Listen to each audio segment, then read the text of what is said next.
माथि थियो। मेरो बुबुलाई उसले आफ्नो हातले छुन थाले। मेरो बुबुको मुन्टा धेरै टाइट हुन थाले र म आफूलाई सहन सकेन।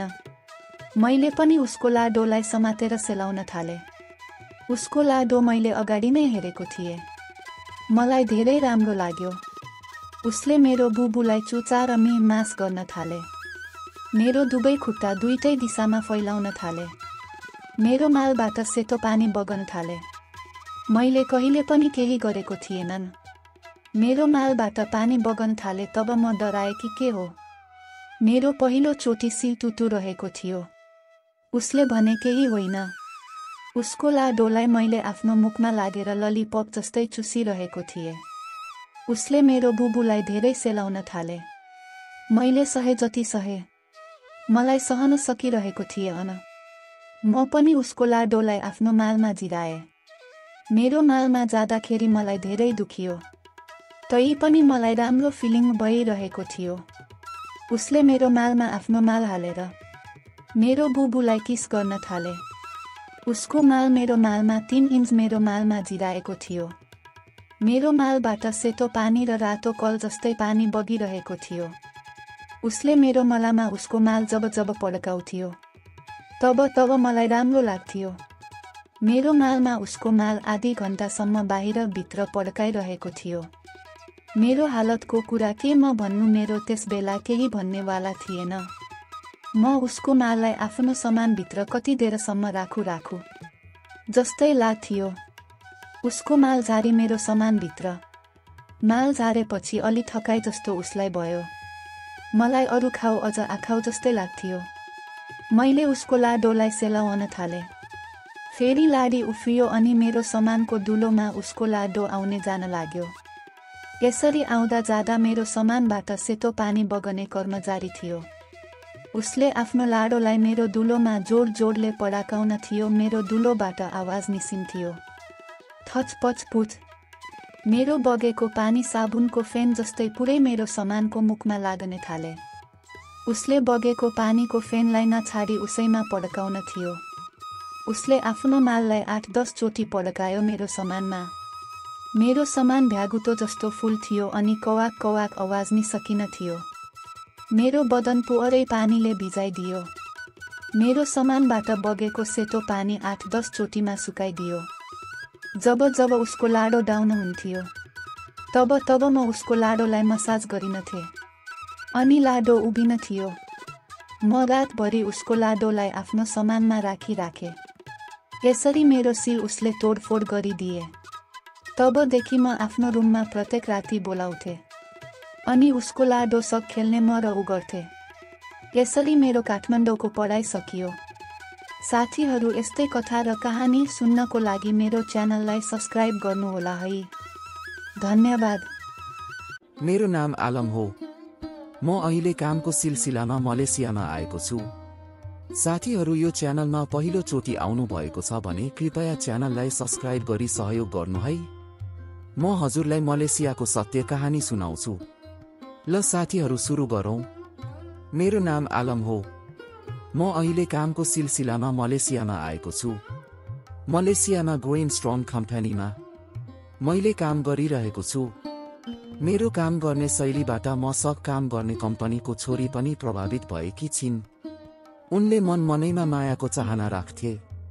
जब जब म काम गर्छु ऊ मेरो अगाडि आउँथे र मेरो शरीरलाई छोइदिने जस्तै गर्थिन। बिस्तारै बिस्तारै मैले उसको चाल रहन हेर्दा हेर्दा मलाई पनि उसँग मायाको इच्छा बिस्तारै बिस्तारै सुरु भयो। पछि ऊ र म एउटै समयमा ब्रेक लिन्थे। कहिलेकाहीँ मेरो टिफिन उनी खान्थिन् र म पनि उसको टिफिन खोलेर खान्थे। यस्तै मेरो र उसको बीचमा करिब 1 वर्ष बित्न थाले। म र मेरो कम्पनीको छोरीसँग गाह्रो माया बस्यो। एक दिन मेरो काम अगाडि सकेको थियो। उसले मलाई आफ्नो अफिसमा मलाई एक्लै बिलाइन्। म पनि उसलाई मनै धेरै मन पराउँथे र मलाई उसको पुती चिक्न मन थियो। तर मलाई बोलाइन् अनि भनिन्, आलम, तिमी मेरो एउटा काम गरिदेऊ, म तिमीलाई एउटा अनौठो उपहार दिन्छु।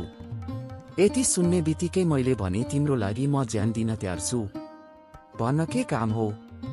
उसले भने, मेरो पछाडिको बडी दुखिरहेको छ, मलाई मसाज गरिदेऊ। मैले भेन यति मात्र। उसले भने हो पहिला गरिदेऊ। म उसलाई भने तिमी रुममा जाऊ। म र ऊ गए रुममा। उनी जब आफ्नो माथिबाट कपडा बिस्तारै बिस्तारै खोलिन, म त हेर्दा हेर्दा मलाई अर्को फिलिङ महसुस हुन थाले। म उसलाई लेटाइदिए अनि उसको बडीमा तेल लगाएर मसाज गर्न थाले। करिब करिब आधी घण्टा उसको बडीमा मैले मालिस गरे। मेरो हात उसको दुबलाई छुँदै छुँदै मालिस गरिरहेको थिए। बिस्तारै बिस्तारै उसको मन परिवर्तन भयो। मैले उसको दुधलाई जोरले समातेपछि उसले मुस्कुराउन थिए।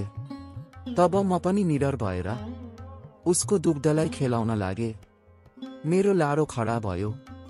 उसले मेरो लाडोलाई आफ्नो मुखमा चुस्न थालिन।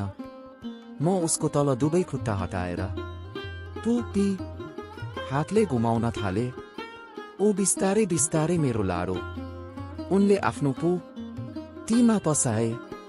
जब म उसको तीमा डालेको डाले राखे, मलाई निकालन मन लागेन। म उसको चाकमा हातले अलि अलि पुस गर्न थाले। उसले ई आ र ऊ चिलाउँथे, त मैले उसलाई जोर जोरले उसको तीमा मेरो लाडो जिराउँथे। मैले तकरिबन 3 मिनेट गरे। मेरो माल झार्न लाग्यो। उसले मलाई माल खाऊ कि कसो लाग्छ भन्थिन् मलाई। मैले भने मेरो लाडो आफ्नो मुखमा छिराउ अनि ललीपप जस्तै खाऊ।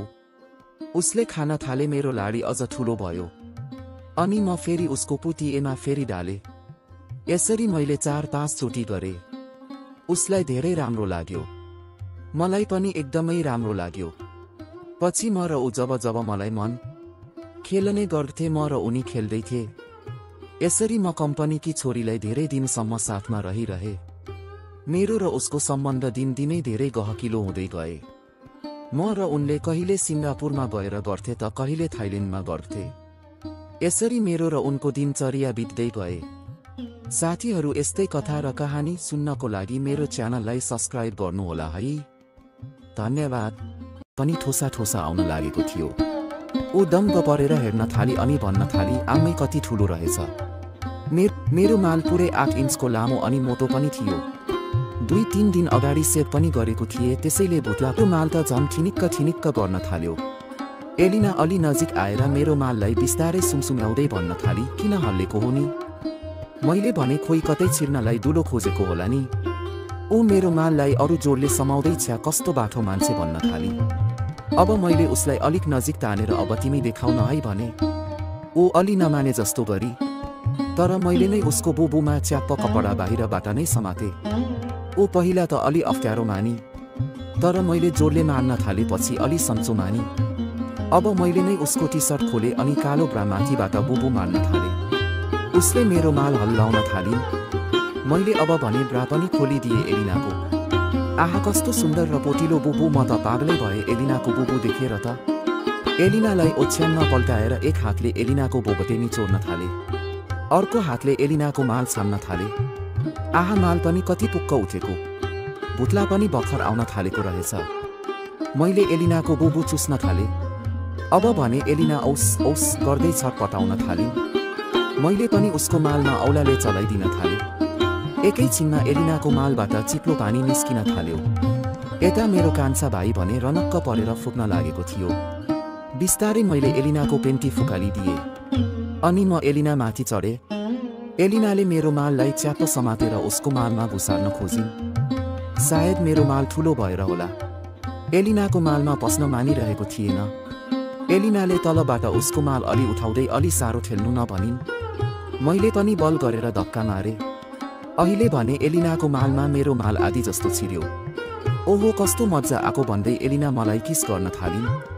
यसरी उत्तानो पारेर माल सबै नपसेपछि मैले एलिनाको दुवै खुट्टा मेरो काँधमा राखेर एलिनाको माल उठाएर ग्वाम्मै छिराइदिए। मेरो माल एलिनाकोमा सबै छिर्यो। एलिना भने कस्तो दुखेको पाठेघरमै पुग्यो कि के हो, अलिक तपाईँको माल बाहिर तान्नु न भन्न थालिन्। केही हुँदैन भन्दै मैले एलिनाको सेतो माल दनादन पट्काउन थाले। एलिनाको मालबाट निस्केको चिप्लो पानीले होला क्वाच्च क्वाच्च बजिरहेको थियो।